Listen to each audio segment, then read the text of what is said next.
پہلے رسالت کی دو کڑیاں تھیں، رسول ملک، رسول بشر.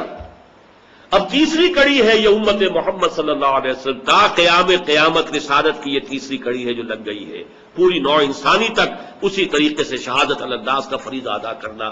چنانچہ اسی آیت میں آخر میں آ گیا لِیَکُونَ الرَّسُولُ شَهِیدًا عَلَیکُمْ وَتَکُونُوا شُہَدَاءَ عَلَى النَّاسِ.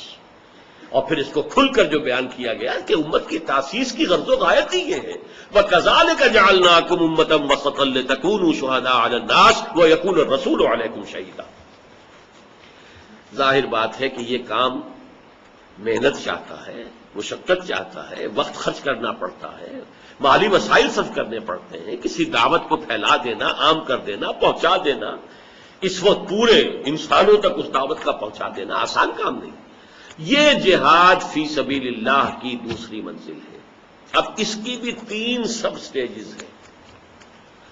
سورۃ النحل کی آیت ادعو الی سبیل ربک بالحکمۃ والموعظۃ الحسنۃ وجادلھم باللتی ہی احسن ان ربک هو اعلم بمن ضل عن سبیلہ وهو اعلم بالمہتدین.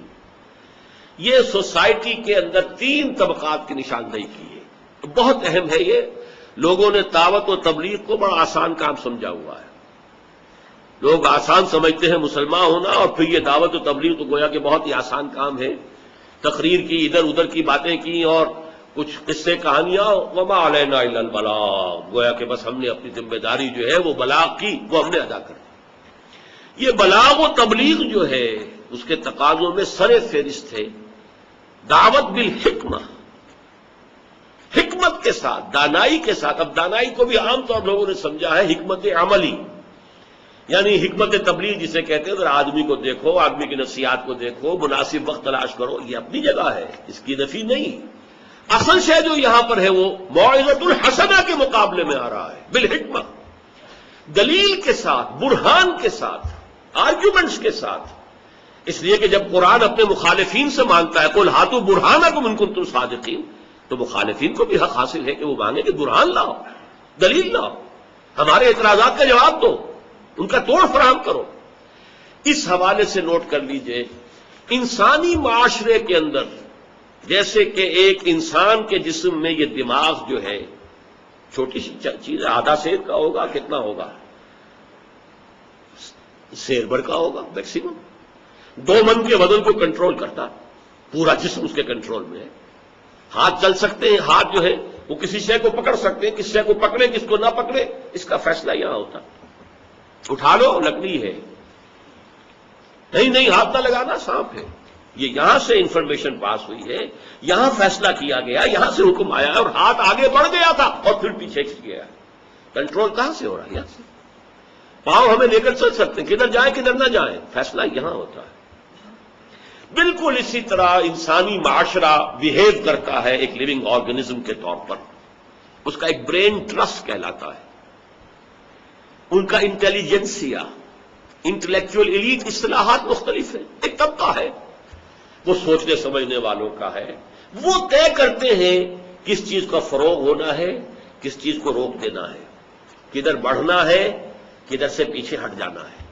یہ سارا معاملہ جو ہے طے ہوتا ہے وہاں. وہ برین ٹرسٹ جو ہے، وہ جو انٹیلیجنسیا ہے، انٹلیکچوئل ایلیٹ ہے، وہ طے کرتے ہیں.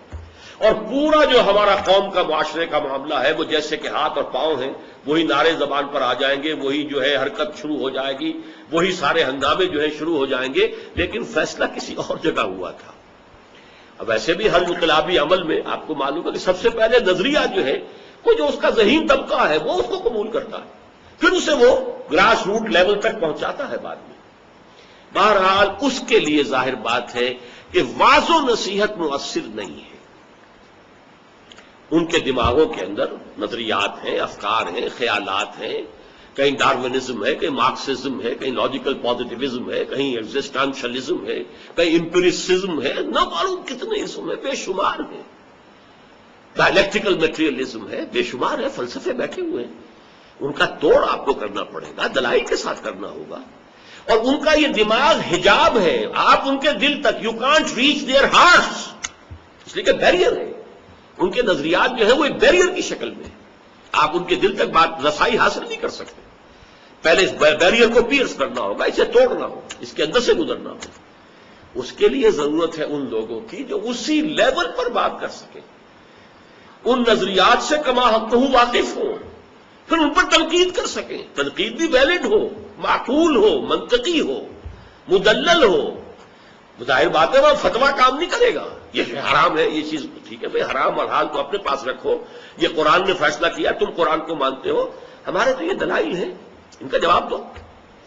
جب تک یہ کام نہیں ہوتا آپ اس انٹیلیجنسیا کو قائل نہیں کر سکتے. اور جب تک کہ اس انٹیلیجنسیا میں ایک مضبوط نیوکلیس، 100% تو چینج نہیں ہوا کرتا، 100% تو پوری قوم چینج نہیں ہوا کرتی، لیکن یہ کہ ایک مضبوط نیوکلیس جب تک کہ اس انٹیلیجنسیا کے اندر ایسا پیدا نہ ہو جائے جو علی وجہ البصیرت اللہ پر اور آخرت پر اور نبوت و رسالت پر یقین رکھتا ہو، جسے پورا شرح صدر حاصل ہو اسلام پر، وہ پھر دعوت دے اور وہ ان کے نظریات کی نفی کرے.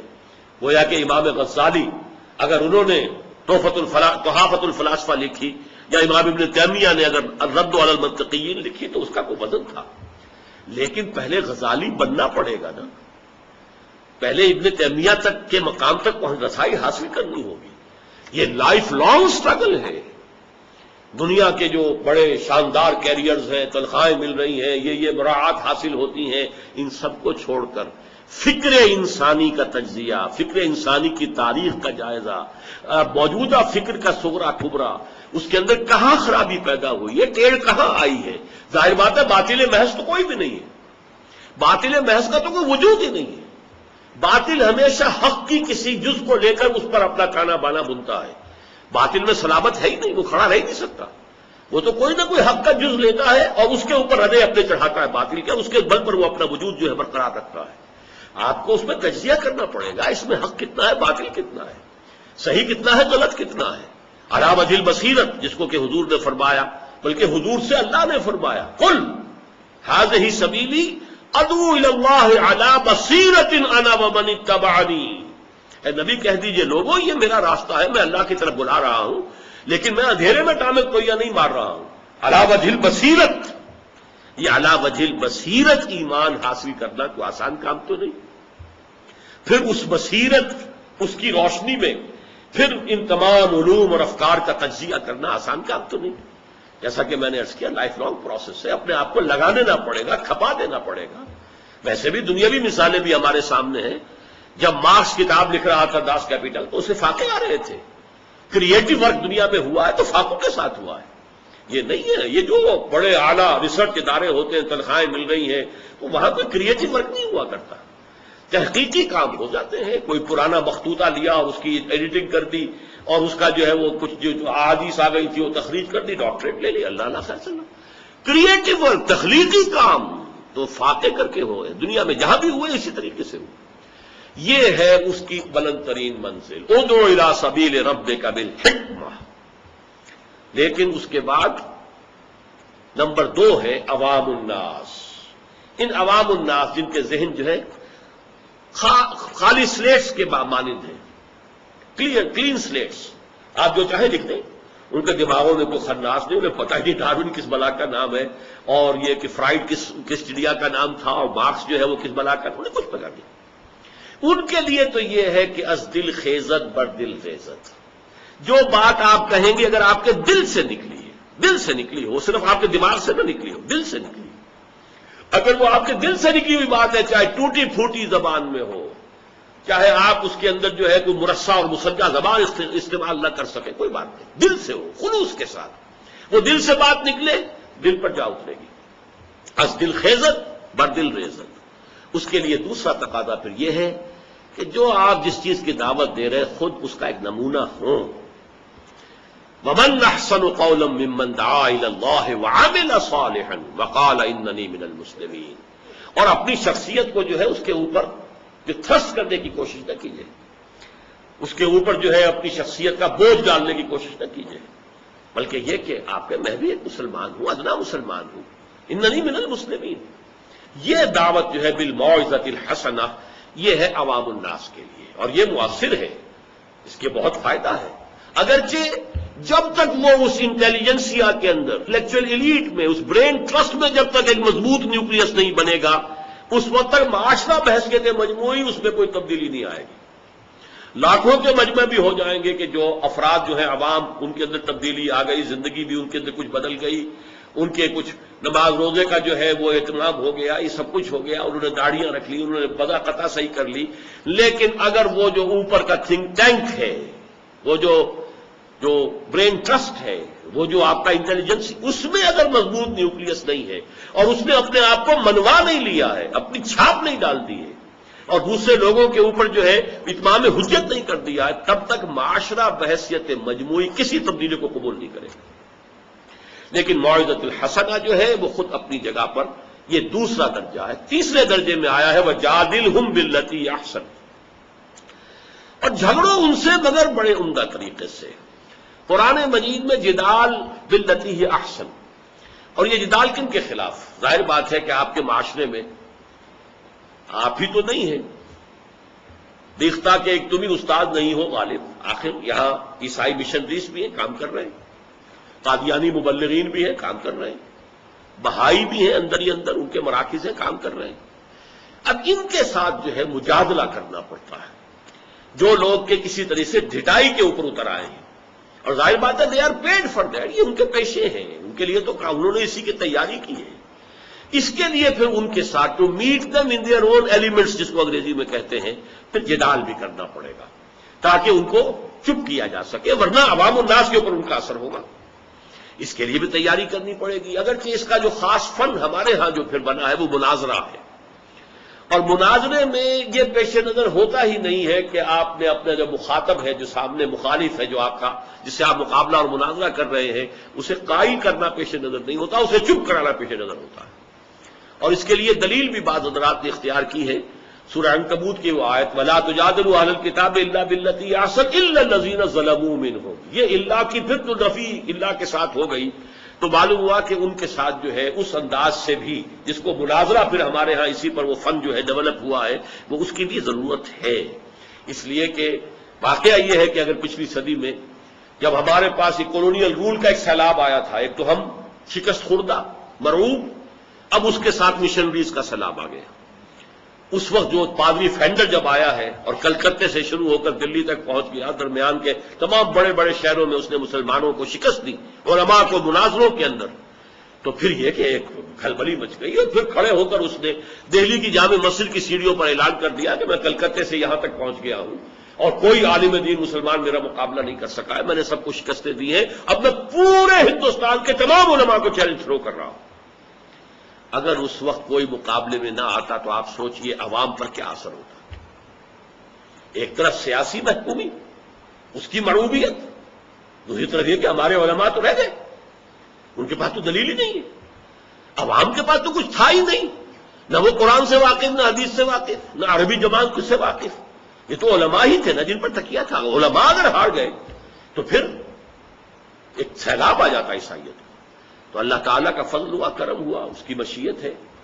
ایک رحمت اللہ کیرانوی رحمت اللہ علیہ وہ میدان میں آئے اور اس نے اس کو شکست دی، اور وہ یہاں سے شکست کھا کے بھاگ گیا. تھا غیرت مند آدمی، پھر رکا نہیں یہاں، پھر جا کے ترکی میں اڈا لگایا ہے.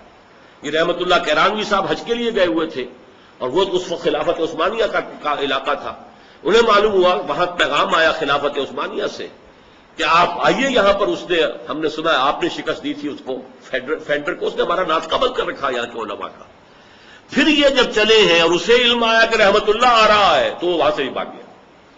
اور ان کی لکھی ہوئی کتاب ہے اظہار الحق، جس کا پھر ترجمہ بھی کیا ہے، حاشیہ لکھا ہے اور کچھ نوٹس دیے ہیں یہ مفتی تقی عثمانی صاحب نے. اظہار الحق وہ کتاب، پر یہ بھی ایک جگہ اپنی ضرورت ہے اس کی، وَجَادِلْهُمْ بِالَّتِي أَحْسَنُ. لیکن یہ کہ عام طور پر جب دعوت کا لفظ آیا ہے تو اس میں ایک اچھے انداز میں، خوبصورت انداز میں، تاکہ آپ بھی اس کو قائل کرنے کی کوشش کریں. لیکن اس سے آگے جیسا کہ میں نے عرض کیا، دوسرے مقام کے حوالے سے مناظرے کے لیے بھی ایک دلیل ہے جو قرآن مجید سے اخذ کی گئی. یا تو پھر یہ کہ اس کو چوتھے نمبر پر لے آئیے گا. لیکن یہ تمام جو تینوں مراحل میں نے بیان کیے ہیں، ظاہر ہے اس کے لیے محنت کرنی پڑے گی. پہلے علم خود حاصل ہو تو آپ پہنچائیں گے. انشراح صدر آپ کو حاصل ہو اسلام پر، تبھی تو آپ اسلام کی دعوت دیں گے. ایمان علی وجہ البصیرت آپ کو حاصل ہوگا، تب آپ کسی کو ایمان کی طرف بلا سکیں گے. لہذا اس کے لیے محنت، اس کے لیے کوشش، اس کے لیے جد و جہد، اس کے لیے تیاری کرنا، علم حاصل کرنا. اس کے ضمن میں وہ حدیث ذہن میں لائیے، حضور نے فرمایا من جاءہ الموت وهو يطلب العلم ليحيي به الاسلام فبينه وبين النبيين درجة واحدة في الجنة. جس شخص کو موت آ گئی اس کیفیت میں کہ وہ ابھی علم کے حاصل کرنے میں لگا ہوا تھا، لیکن نیت اس کی یہ تھی علم کے حصول سے کہ وہ اسلام کو زندہ کرے گا، تو اس کے اور انبیاء کے درمیان جنت میں صرف 1 درجے کا فرق رہ جائے گا. ابھی اس کی عملی جدوجہد شروع نہیں ہوئی، تحصیل علم میں لگا ہوا، لیکن نیت یہ ہے اسلام کو زندہ کرنا ہے، اسلام کو غالب کرنے کی جدوجہد جو ہے اس میں مجھے اپنے آپ کو لگانا ہے، اس کے لیے مجھے علم چاہیے. جب تک علم سے مسلح نہ ہوگا یہ دعوت و تبلیغ کا کام کیسے ہوگا؟ اور وہ تینوں لیول ذہن میں رکھیے، ان کے لیے محنت اور جد و جہد. عام جو ہے سرمن لیول پر، موعظۃ الحسنہ کے لیول پر بھی وقت تو لگے گا نا، آپ کو جانا تو پڑے گا، اپنی کوشش تو جد و جہد تو کرنی ہوگی. یہ جہاد کی دوسری منزل ہے. لیکن پھر 3 سٹیجز میں یہ بھی ہے، 3 جمع 3 6 ہو چکی ہیں، لیکن میں نے انہیں منزلیں 2 ہی قرار دیا. پہلی منزل خود عبادت رب کے لیے، خود اللہ کی بندگی کے لیے، خود اسلام پر کاربند ہونے کے لیے نفس سے جہاد، شیطان اور اس کی غیر مرئی جو قوتیں ہیں شر کی ان کے خلاف جہاد، بگڑے ہوئے معاشرے کے خلاف جہاد. پھر نظریاتی سطح پر باطل نظریات و عقائد کے خلاف جہاد بالحکمہ نمبر 1، بالموعظۃ الحسنہ نمبر 2، اور بالجدال الحسنہ نمبر 3. ان دونوں منزلوں کے لیے 2 چیزیں نوٹ کر لیجئے. ان دونوں منزلوں پر جہاد کے لیے ہتھیار صرف ایک ہے، وہ قرآن ہے. نفس کے خلاف جہاد کے لیے بھی آپ کے ہاتھ میں تلوار قرآن ہے. اگر شیطان سرایت کر سکتا ہے آپ کے وجود میں، قرآن مجید بھی آپ کے وجود میں سرایت کر جائے گا. زہر اگر لوکل ہے تو لوکلائز ٹریٹمنٹ ہی کفایت کرے گا. زہر جسم میں پھیل گیا ہے تو آپ کو وہ تریاق چاہیے جو پورے جسم کے اندر وہ بھی پھیل سکے، وہ قرآن ہے. چنانچہ علامہ اقبال نے جس خوبصورتی سے اس کو کہا ہے، کشتن ابلیس کار مشکل است. 2 حدیثوں کو یہاں جمع کر دیا حضور نے. ایک تو یہ کہ حضور نے فرمایا کہ ہر انسان کے ساتھ ایک شیطان ہے، اور کسی نے پوچھ لیا کہ آپ کے ساتھ بھی ہے؟ آپ نے فرمایا ہاں ہے، لیکن میں نے اسے مسلمان کر لیا ہے، یا میں اس کی ایذا سے امن میں ہوں، سلامتی میں ہوں، وہ مجھے کوئی غضب نہیں پہنچا سکتا. یہ ترجمے کا فرق ہوگا. ایک ترجمہ یہ بھی ہوگا میں نے اسے مسلمان کر لیا. ایک حدیث، دوسری حدیث کو جو میں آپ کو بتا چکا ہوں، ان الشیطان یجری من الانسان مجری الدم، شیطان تو انسان کے وجود میں خون کی طرح گردش کرتا ہے. دونوں حدیثوں کو لے کر ان 2 اشعار کے اندر کشتن ابلیس کار مشکل است. ابلیس کو قتل کر دینا، مار دینا، اس شیطان کو ختم کر دینا مشکل کام ہے. زاں کہ او گم اندر اعماق دل است، وہ تو دل کی گہرائیوں میں جا کے بیٹھ جاتا ہے. اب ظاہر بات ہے کہ پورا دوران خون تو دل ہی کی وجہ سے ہے نا، تو جیسے خون گردش کرتا ہے تو گویا کہ وہ دل کے اندر بیٹھا ہوا، وہاں اس کا ڈیرا ہے. ہاں بہتر یہ ہے خوشترا باشد مسلمان اشکری، بہتر یہ اسے مسلمان بناؤ. اور مسلمان کیسا بنے گا؟ کشتہ شمشیر قرآن اشکری، قرآن کی شمشیر سے اس کو قلع کما کرو. یہ ہے قرآن جو کہ انسان کے لیے جو بھی اس کے امراض باطنی، امراض قلبی ہیں، امراض روحانی کہہ لیجئے انہیں، یہ تکبر ہے، حسد ہے، بغض ہے، عناد ہے، یہ جو حب مال ہے، حب جاہ ہے، یہ تمام چیزیں ہیں. یہ ہے در حقیقت کے جو ہمارے امراض ہیں، اور ان کے لیے شفا قرآن مجید ہے. سورہ یونس کی وہ 2 آیتیں، یا ایھا الناس قد جاءتکم موعظۃ من ربکم وشفاء لما فی الصدور. یہ جو آیا ہے قرآن تمہارے پاس، یہ موعظہ بھی ہے تمہارے رب کی طرف سے، نصیحت بھی ہے، اور شفا ہے، علاج ہے، دوا ہے ان تمام امراض کی جو تمہارے اندر ہوتی ہیں. تمہارے دلوں کے جو روگ ہیں ان کا علاج بھی یہی ہے. تو ظاہر بات ہے کہ پہلے جہاد، اس کے لیے بھی شیطان کے خلاف بھی تلوار قرآن، اپنے نفس کے خلاف بھی تلوار قرآن. دوسرا جہاد ظاہر بات ہے حکمت کا منبع اور سرچشمہ بھی قرآن ہے. اس کی گہرائیوں میں، اس کی حکمت کی گہرائیوں میں آپ غور و خوض کیجئے، اس کے اندر غواصی کیجئے، غوطہ زنی کیجئے. قرآن میں ہو غوطہ زن اے مرد مسلمان، وہ حکمت قرآنی جس کو مولانا روم نے کہا تھا کہ چند خانی حکمت یونانیہ، حکمت قرآنیہ را ہم بے خاں، یا حکمت ایمانیہ را ہم بے خاں. تم کب تک یہ یونانیوں کے حکمت اور یونانیوں کا فلسفہ پڑھتے رہو گے؟ کبھی حکمت ایمانی یا حکمت قرآنی بھی تو پڑھو نا۔ قرآن کہتا ہے ذالک مما اوحی الیک ربک من الحکمہ، اے محمد یہ ہے جو قسم حکمت ہم نے آپ کے رب نے آپ پر نازل کیا ہے، یہ حکمت ہے۔ اور حضور کی تعلیم اور تربیت کی بلند ترین منزل حکمت، یتلو علیہم آیاتہ ویزکیہم ویعلمہم الکتاب والحکمہ۔ 3 مقامات پر ترتیب یہ ہے۔ ایک مقامات پر ذرا ایک پر بدلی ہوئی ہے جو حضرت ابراہیم اور حضرت اسماعیل کی دعا پر مشتمل ہے، ربنا وابعث فیہم رسولا منہم یتلو علیہم آیاتک ویعلمہم الکتاب والحکمۃ ویزکیہم۔ ٹاپ پر وہاں اس دعا میں تزکیہ ہے، ٹاپ پر۔ لیکن بقیہ تینوں مقامات جہاں پر کہ اللہ کی طرف سے یہ بات آئی ہے، کما ارسلنا فیکم رسولا منکم یتلو علیکم آیاتنا ویزکیکم ویعلمکم الکتاب والحکمہ، اسی سورہ مبارکہ میں، سورہ بقرہ ہی میں یہ دونوں مقامات ہیں۔ پھر سورہ آل عمران میں لقد من اللہ علی المؤمنین اذ بعث فیہم رسولا من انفسہم یتلو علیہم آیاتہ ویزکیہم ویعلمہم الکتاب والحکمہ۔ اور پھر سورہ جمعہ میں هو الذی بعث فی الامیین رسولا منہم یتلو علیہم آیاتہ ویزکیہم ویعلمہم الکتاب والحکمہ۔ یہ جو حکمت جو ہے جو ہم نے بالکل نظر انداز کر دی ہے، قرآن مجید کی طرف رجوع نہیں ہے اس کے لیے۔ اور بدقسمتی یہ ہے کہ ہمارے ہاں بہت بطویل عرصے تک حکمت تو در حقیقت نام رہا حکمت یونان کا، فلسفہ ان کا، منطق ان کی۔ ہمارے بڑے سے بڑے علماء جو ہیں وہ اس سے یعنی یوں سمجھیے کہ مستثنا نہیں ہوتے عام طور پر، الا ماشاءاللہ وہ تو چند لوگ ہوتے ہیں کہ جن کو اللہ تعالیٰ جو ہے توڑ دیتا ہے، کوئی موسیٰ طلسم سامری، غزالی تو بہرحال ایک ہی ہوا ہے، ابن تیمیہ تو ایک ہی ہوا ہے، شاہ ولی اللہ بھی کوئی روز روز پیدا تو نہیں ہوتے ہیں۔ عام طور پر تو معاملہ یہی، حکمت وہی ہے، حکمت یونانیہ، وہی ارسطو کی منطق، صدیوں تک اسی کا ڈنکا بجا ہے عالم اسلام کے اندر۔ ابن سینا ہو، فارابی ہو، کندی ہو، سب کے سب، ابن رشد ہو، سب کے سب کون ہیں؟ ہم ہوئے، تم ہوئے کہ میر ہوئے، انہی زلفوں کے سب اسیر ہوئے، وہ سب کے سب ارسطو کی منطق کے۔ اس حوالے سے حکمت کا منبع بھی قرآن ہے۔ نمبر 2 موعظہ حسنہ قرآن ہے۔ نمبر 3 سارا مواد بنیادی جو ہے جدال کے لیے، مشرکین کے خلاف جدال، ملحدین کے خلاف جہاد، مادہ پرستوں کے خلاف جہاد، اس کے لیے دلائل قرآن میں موجود ہیں۔ تو یہاں سے در حقیقت وہ جو میں نے آیت آپ کو سنائی تھی سورہ فرقان کی، فَلَا تُطِعِ الْكَافِرِينَ وَجَاهِدْهُمْ بِهِ جِهَادًا كَبِيرًا۔ تو گویا کہ پہلی منزل اور دوسری منزل پر ہتھیار قرآن ہے، دونوں پر۔ اور نمبر 2 یہ کہ ان دونوں منزلوں پر کسی منظم جماعت کی کوئی ضرورت نہیں ہے، لازمی نہیں ہے۔ یہ کام انفرادی طور پر بھی ہو سکتے ہیں۔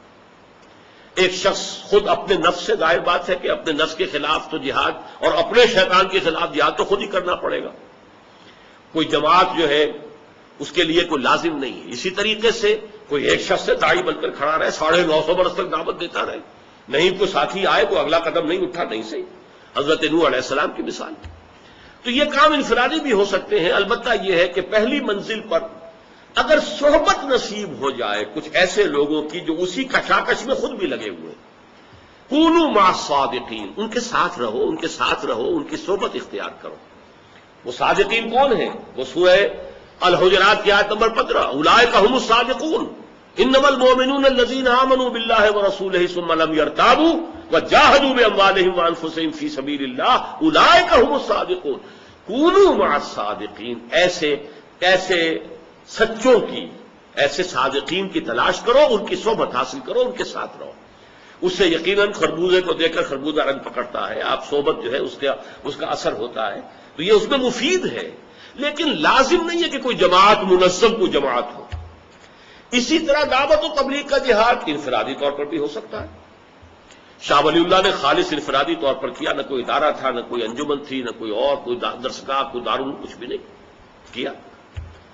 لیکن یہ کہ اگر اس معاملے میں کوئی انسٹیٹیوشنز ہوں، کوئی ایسوسیشنز ہوں، کوئی انجمنیں بنے، کوئی درسگاہیں بن جائیں، کوئی جو ہے ریسرچ کے ادارے وجود میں آ جائیں، تو یہ یقیناً مفید ہوگا، اور اسی حد تک جو ہے ضرورت ہے اس کام کے لیے۔ تو آپ کی اشاعت جو ہے دارالاشاعت ہوں، آپ کے ایسے ادارے ہوں کہ جو پوری دنیا کی مختلف زبانوں میں قرآن حکیم اور اس کے کچھ جو ہے کم سے کم یہ کہ ایکسپلینیٹری نوٹس جو ہے وہ دنیا کی ہر زبان میں منتقل کر رہے ہوں، اس کے لیے ادارہ بنا ہوا ہو، تو ادارے ہوں یا انسٹیٹیوشنز ہوں، انجمنیں ہوں، یہ بھی کفایت کر جائیں گے۔ لیکن اب میں آ رہا ہوں جہاد کی بلند ترین منزل، اور وہ منزل ہے نظام کی سطح پر جہاد، نظام کو بدلنے کی جد و جہد، نظام باطل، نظام طاغوت کے خلاف جہاد۔ اس کے لیے اصطلاحات جو قرآن مجید میں ہیں، وَرَبَّكَ فَكَبِّرْ، اپنے رب کی کبریائی کا نظام قائم کرو، تکبیر کرو اپنے رب کی، رب کو بڑا کرو۔ رب بڑا ہے لیکن رب بڑائی اس کی مانی نہیں جا رہی۔ وَرَبَّكَ فَكَبِّرْ، اور یہ سورہ مدثر کی جو ابتدائی 3 آیات ہیں ان میں ابتدا وہ دوسری منزل جو ہے اس کا ذکر ہے، اور پھر تیسری، یا ایھا المدثر قم فانذر، دعوت کے آغاز انذار سے، وَرَبَّكَ فَكَبِّرْ، اور اپنے رب کی کبریائی قائم کرو، رب کو بڑا کرو، اس کی بڑائی منواؤ۔ اسی طرح ان اقیموا الدین ولا تتفرقوا فیہ، سورہ شورى میں آیا، تو تکبیر رب کہہ لیں، اقامت دین کہہ لیں، یا 3 مرتبہ جو حضور کا مقصد بعثت بیان ہوا، هو الذی ارسل رسولہ بالہدی ودین الحق لیظہرہ علی الدین کلہ، اللہ کا وہ دین حق جو دے کر بھیجے گئے محمد، اسے غالب کریں تمام ادیان پر، تمام نظام ہائے زندگی پر، غلبہ دین۔ نمبر 4 جیسے کہ فرمایا گیا وَقَاتِلُوهُمْ حَتَّى لَا تَكُونَ فِتْنَةٌ وَيَكُونَ الدِّينُ كُلُّهُ لِلَّهِ۔ یہ قتال کی آخری منزل جو ہے، کہاں تک یہ قتال جائے گا؟ جب تک کہ دین، نظام کل کا کل اللہ کے تابع نہ ہو جائے، اللہ کے حکم کے تابع، وَيَكُونَ الدِّينُ كُلُّهُ لِلَّهِ۔ یہ اصطلاحات ہیں، اسی کو جدید اصطلاح میں آپ اسلامی انقلاب کہتے ہیں۔ اسی کے لیے مولانا ابوالکلام آزاد نے حکومت الہیہ کا نعرہ لگایا تھا، مولانا مودودی نے بھی اپنی جد و جہد کا آغاز کیا تھا، جماعت اسلامی قائم کی تھی تو حکومت الہیہ ہی کو اپنا نصب العین قرار دیا تھا، اور اسی کا پر جو ہے علامہ مشرقی نے بھی اور خیری برادران نے بھی کام کیا تھا۔ پھر اس پہ نظام مصطفیٰ یا نظام اسلامی کے قیام کی جد و یہ سب ایک ہی ہے۔ اب نظام خلافت ایک ہی بات ہے، باتیں مختلف ہیں، الفاظ، عباراتنا شتیٰ وحسنک واحد، ہماری عبارتیں مختلف ہیں لیکن اے اللہ تیرا حسن و جمال تو اپنی جگہ ایک وحدت ہے۔ تو اسی طریقے سے اصطلاحات، بلکہ اس میں جو اہم ترین میں سمجھتا ہوں بعض اعتبارات سے، وہ بائبل کی اصطلاح ہے، وہ جو ان کی لارڈس پریئر ہے، Thy kingdom come, Thy will be done on earth as it is in heavens۔ اے رب تیری حکومت ہو، اے رب تیری ہی مرضی پوری ہو، جیسے وہ آسمانوں میں پوری ہو رہی ہے زمین پر بھی پوری ہو۔ یہ ہے kingdom of heaven on earth. Kingdom of heaven is at hand. Hazrat Isa علیہ السلام کا یہ جملہ بار بار، ریپینٹ، توبہ کرو، for the kingdom of heaven is at hand, اس لیے کہ وہ آسمانی بادشاہت آیا چاہتی ہے۔ اشارہ تھا محمد رسول اللہ کی طرف صلی اللہ علیہ وسلم، وہ آسمانی بادشاہت قائم ہوئی ہے محمد رسول اللہ کے ذریعے سے۔ بہرحال اس کے لیے اصطلاحات تو بے شمار ہیں، لیکن یہاں میں اس کی 3 منزلوں کو بیان کرنے سے پہلے جو اس کی شرطیں لازم ہیں، کیونکہ پہلی 2 منزلوں کے بعد میں نے کہا کہ ان دونوں منزلوں پر اصل ہتھیار قرآن ہے، جاہدہم بہ جہادا کبیرا، اور ان دونوں کے لیے کسی منظم جماعت کا ہونا لازمی نہیں ہے، لیکن اس منزل کے لیے لازم ہے ایک ایسی منظم جماعت وجود میں آئے جو اس دعوت کی بنیاد پر قائم ہوئی ہو۔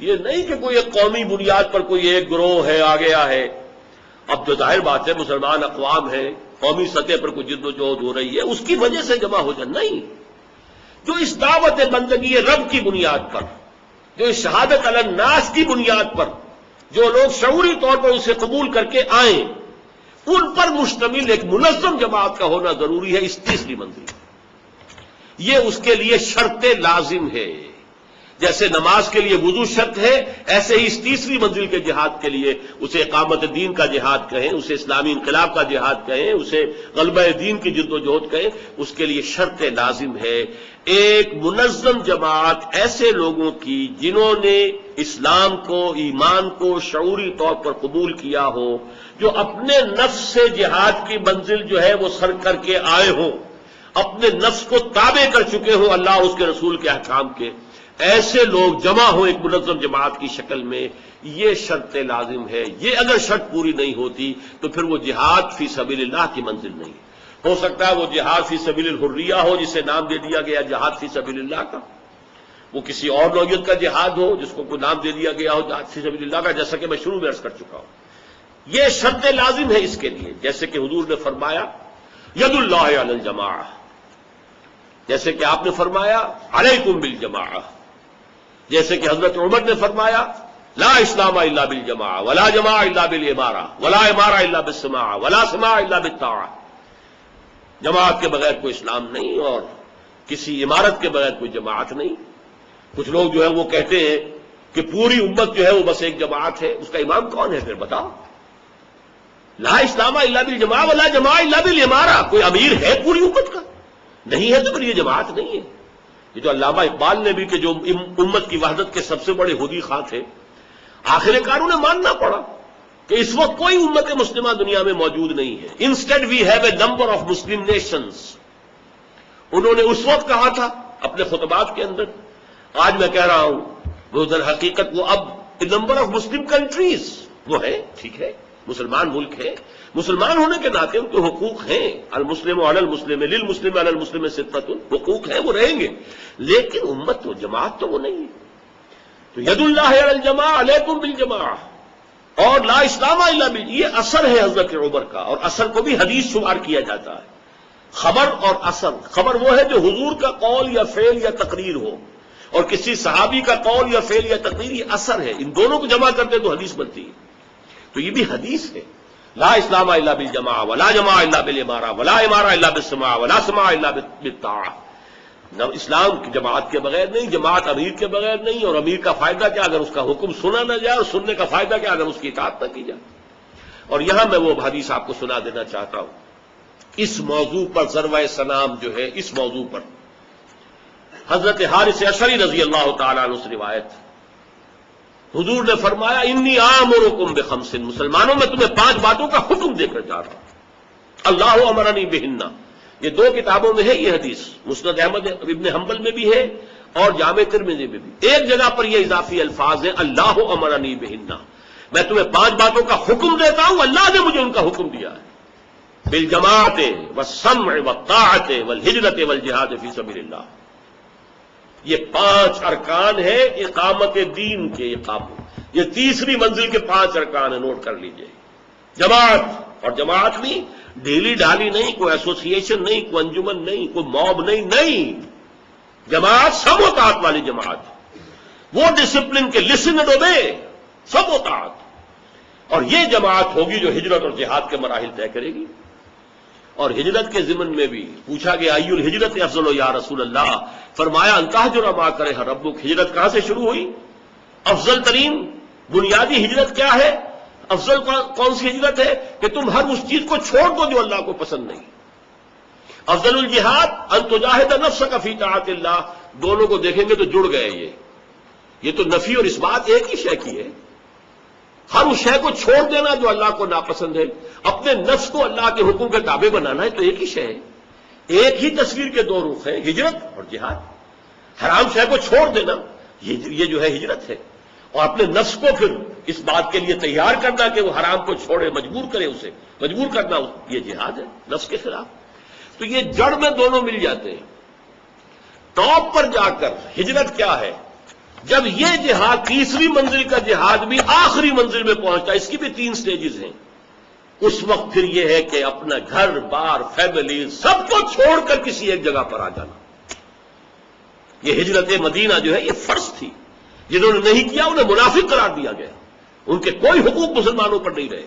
ما لکم من ولایۃ من شیء حتی یہاجروا. جب تک ہجرت نہیں کرتے مسلمانوں تمہارا ان سے کوئی تعلق نہیں، ان کے کوئی حقوق تم پر نہیں، ان کی کوئی ذمہ داریاں تم پر نہیں. یہ ہجرت لازم. اور پھر آخری منزل قتال، یہ جہاد کی آخری منزل آئے گی. اوپر جا کر یہ جو ذرا سے ایک دوسرے سے مختلف ہو جائیں گے لیکن ہے وہاں بھی جڑے ہوئے. لیکن در حقیقت یہ دونوں ہجرت و جہاد ایک ہی پروسیس، ایک ہی فینومینن کے 2 اسپیکٹس ہیں. ان دونوں کو کرنے کے لیے ایک جماعت چاہیے جو منظم ہو. انی آمرکم بخمس اللہ امرنی بہن بالجماعت والسمع والطاعت والہجرت والجہاد فی سبیل اللہ. رواہ امام احمد والامام الترمذی رحمہم اللہ۔ اب اس میں جو تین ہیں سب سٹیجز کہہ لیجئے، تین درمیانی منزلیں، وہ جماعت جو میں نے عرض کیا کہ وہ اصل میں سٹارٹنگ پوائنٹ ہے اب اس جہاد کا، تیسری منزل کا جہاد وہ جماعت ہے جو اس منزل سے گزر کر آ چکی ہے، نفس کے خلاف جہاد کر کے اور اسے اللہ کا مطیع بنا چکی ہے، دعوت و تبلیغ کے حق کا حق ادا کر چکی ہے۔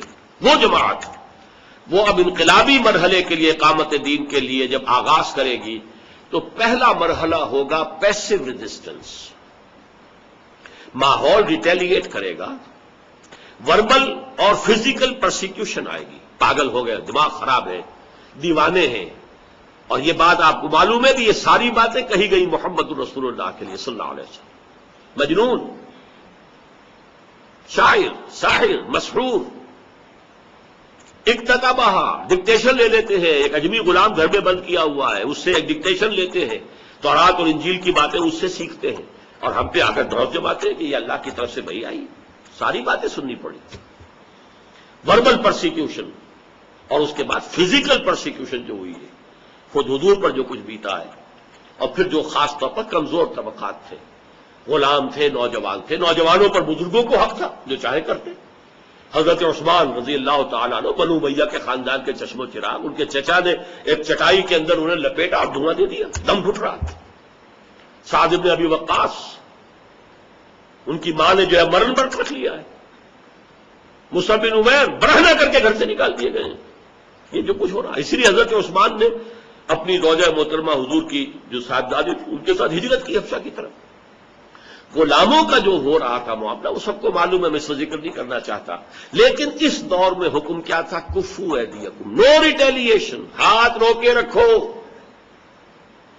اس لیے کہ you have to buy time, تمہیں ابھی وقت چاہیے، ابھی تم تھوڑے ہو، تمہارا بیس بڑا محدود ہے، لمیٹڈ بیس ہے، تم اگر اس حالت میں ریٹیلیٹ کرو گے، تم وائلنٹ ہو جاؤ گے تو کرش کر دیے جاؤ گے۔ ابھی میں پھر وہی الفاظ استعمال کر رہا ہوں، you have to buy time, تمہیں وقت چاہیے، اور اس وقت کے لیے تم صبر کرو، ہاتھ بندے رکھو، ٹیک all persecution without any retaliation, جو بھی جبر کیا جائے، تمہارے ٹکڑے اڑا دیے جائے، تمہیں زندہ بھون دیا جائے، کوئی اپنے دفاع میں بھی ہاتھ مت اٹھاؤ۔ یہ ہے پیسو ریزسٹنس۔ مکی دور میں 8 برس تک کم سے کم یہ جاری رہا، اس لیے کہ میں نے 4 اس لیے نکال دیے کہ فزیکل پرسیکیوشن کا آغاز جو ہے وہ 4تھے سال سے ہوا ہے، تو 3 سال نکال دینے چاہیے۔ 9 برس تک یہی تھا، this was the order of the day, no retaliation whatsoever, take all persecution, hand folded, ہاتھ بندے رکھو۔ یہ پہلا مرحلہ ہے، اور اس کا ایک سب سے بڑا فائدہ کیا ہوتا ہے کہ جو سائلنٹ میجورٹی ہوتی ہے معاشرے کی، اس کی ہمدردیاں جو ہیں وہ ان کی طرف آنی شروع ہو جاتی ہیں۔ بلال کو کیوں مارا امیہ ابن خلف نے؟ اس طرح مارا ہے، حیوانوں کو نہیں اس طرح مارا جاتا جیسے اس سے مارا، کیوں مارا ہے؟ کیا کہیں چوری کر لی کچھ؟ کیا کہیں کوئی اس کی بیٹی کی عزت پر ہاتھ ڈال دیا؟ کیا کیا تھا؟ کچھ نہیں، بس صرف یہ کہتا ہے اللہ کے سوا کوئی معبود نہیں، محمد اللہ کے رسول ہیں۔ اب آپ اندازہ کیجئے، وہ سائلنٹ میجورٹی سائلنٹ تو ہوتی ہے لیکن نہ ڈیف ہوتی ہے اور نہ بلائنڈ ہوتی ہے، ڈمب تو ہے، بول تو نہیں سکتی، ہمت نہیں ہے، جرت نہیں ہے کھڑے ہو کر ابو جہل کے سامنے یہ کہنے کیا کر رہے ہو، اور امیہ ابن خلف کا ہاتھ پکڑنے کی جرت نہیں ہے۔ سائلنٹ میجورٹی ہے، بول بھی نہیں سکتے، ہاتھ تو کیا پکڑیں گے، لیکن وہ ڈیف نہیں ہے، دیکھ رہے ہیں، سن رہے ہیں۔ نتیجہ کیا نکلتا ہے کہ ان کی ہمدردیاں جو ہیں وہ اندر ہی اندر جو دلوں کو فتح کر لے وہی فاتح زمانہ۔ یہ جو پیسو ریزسٹنس کا دور ہے یہ انتہائی مؤثر ہے، فیصلہ کن ہے، آئندہ کی کامیابیوں کی ضمانت اصل میں یہاں سے ملتی ہے۔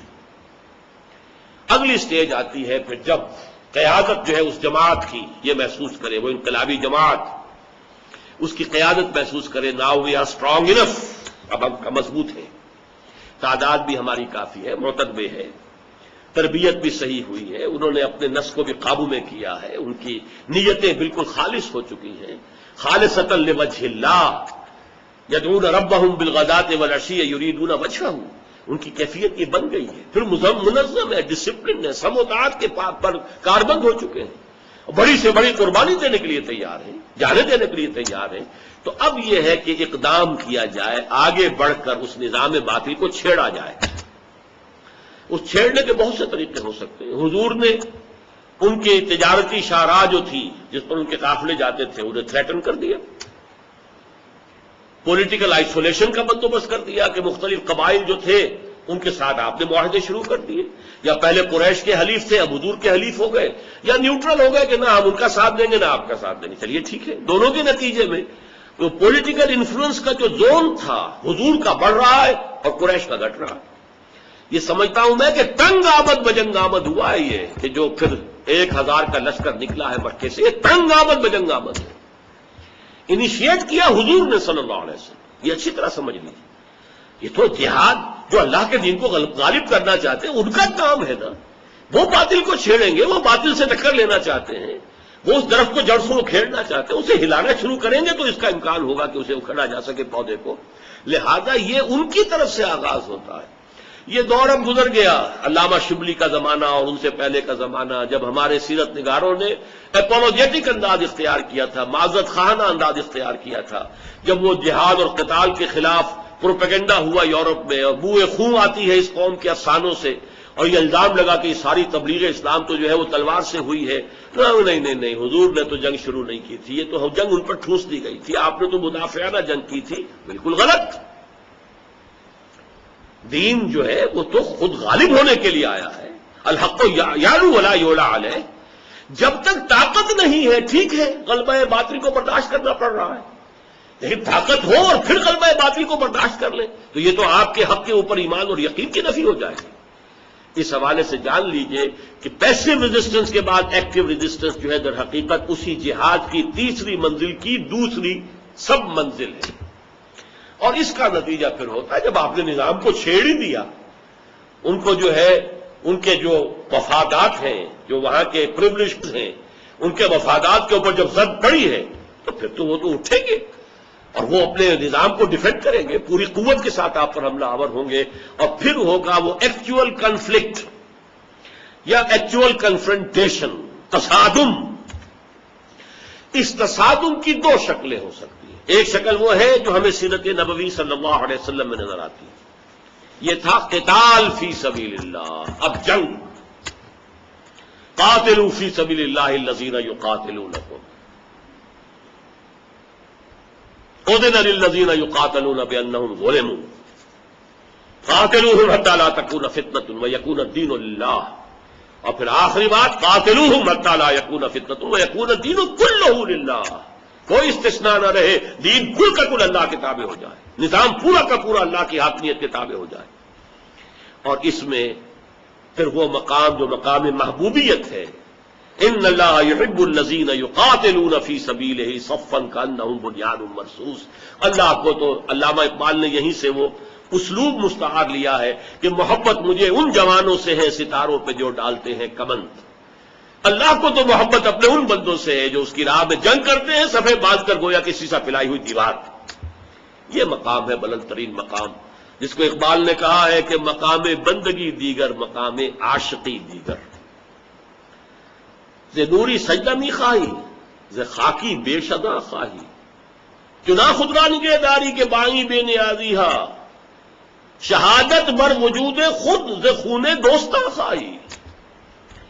اے اللہ, یہ مقام بندگی اور ہے اور مقام عاشقی اور ہے. عاشق وہ ہے اللہ کا عاشق جو اللہ کے دین کے غلبے کے لیے میدان میں آ گیا تن من دھن لے کر. اس کے اندر وہ غیرت ہے اللہ کے لیے, وہ محبت ہے اللہ کے لیے. کیسے دیکھے, حق سمجھے اور حق کو مغلوب دیکھے اور زندہ رہے. حضرت ابوبکر نے جیسے کہا تھا, ایبدل الدین وانا حی, کیا دین میں تغیر و تبدل کیا جائے گا جبکہ ابھی میں زندہ ہوں؟ میرے جیتے جی ایسا ہوگا؟ نہیں ہوگا. ان مانعین زکوٰۃ کے خلاف کوئی اور نہیں نکلے گا تو قتال کے لیے میں تنہا نکلوں گا. یہ جذبہ ہے جو درکار ہے. مقام بندگی دیگر مقام عاشقی دیگر. ز نوری سجدہ بھی خائی, فرشتوں سے تو اطاعت ہی چاہیے نا. نحن نسبح بحمدک ونقدس لک, آپ کے احکام کی جو ہے وہ ہم ستابق جو ہے تنفیذ کر رہے ہیں. ز خاکی بے شدا خا, یہ خاکی جو انسان ہے اس سے اے اللہ تجھے کچھ اور مطلوب ہے. کیا مطلوب ہے؟ چنا خودرا نگہ داری, اپنی ذات کا تجھے اتنا احساس ہے کہ اگرچہ تو بے نیاز ہے, کہ بائی بے نیازی ہا غنی عن العالمین ہے, لیکن شہادت بر وجود خود سے خون دوستاں خواہی، تو اپنے دوستوں کے خون سے چاہتا ہے کہ وہ گواہی دے تیرے وجود پر، تیری توحید کی گواہی دے، تیرے جو دوست ہیں اولیاء اللہ وہ اپنے خون سے جو ہے گواہی دے، یہ تیرا تقاضا ہے۔ بہرحال قتال فی سبیل اللہ یہ ایک شکل ہے دو طرفہ جنگ کی، جس کا دوسرا نقشہ جو ہے سورہ توبہ کی آیت نمبر 111 میں ہے، ان اللہ اشترى من المؤمنین انفسهم واموالهم بان لهم الجنہ یقاتلون فی سبیل اللہ فیقتلون ویقتلون، اللہ نے اہل ایمان سے ان کی جانیں اور مال خرید لیے ہیں جنت کے عوض، تو وہ اللہ کی راہ میں جنگ کرتے ہیں، قتال کرتے ہیں، قتل کرتے بھی ہیں، قتل ہوتے بھی۔ یہ ہے دو طرفہ جنگ، اور سیرت النبی میں صلی اللہ علیہ وسلم یہی آرمڈ کانفلکٹ یہی ہے جو ہمیں نظر آتا ہے۔ لیکن اس کا ایک اور شکل بھی ہو سکتی ہے، اس کو اجتہادی ایک رائے سمجھ لیجئے، لیکن یہ کہ جو منہج انقلاب نبوی ہے اس کا آخری چیپٹر اسی پر مشتمل ہے، جو میری کتاب ہے، تالیف ہے، کہ اس کا ایک بدل یہ ہو سکتا ہے جیسا کہ آج کا معاملہ ہے کہ حکومتیں بہت طاقتور ہیں، اور حکومتیں کن کے ہاتھ میں ہوتی ہیں؟ جو ویسٹڈ انٹرسٹ ہے انہی کے ہاتھ میں حکومت ہے۔ جاگیرداری نظام ہے، جاگیردار بیٹھے ہیں، سرمایہ داری نظام ہے، سرمایہ دار بیٹھے ہیں۔ نظام کو آپ بدلنا چاہیں گے تو وہ لوگ جو ہیں حکومت پر تو وہی فائز ہیں، اور ان کے ڈسپوزل پر ہے، فوج بھی ہے، ایئر فورس بھی ہے، پولیس بھی ہے، پیراملٹری فورسز بھی ہیں، عوام نہتے ہیں۔ تو یہ مقابلہ اتنا ان ایکول ہو چکا ہے کہ اس کے ساتھ وہ قتال کا معاملہ جو ہے فیزیبل نہیں ہے۔ دیکھیے، نوٹ کیجئے، جائز ہے جہاں بھی اس کا امکان ہو، جہاں بھی فیزیبل ہو، قتال کو کسی نے حرام نہیں کیا، نہ کوئی کر سکتا ہے۔ یہ تو غلام احمد قادیانی لعنت اللہ علیہ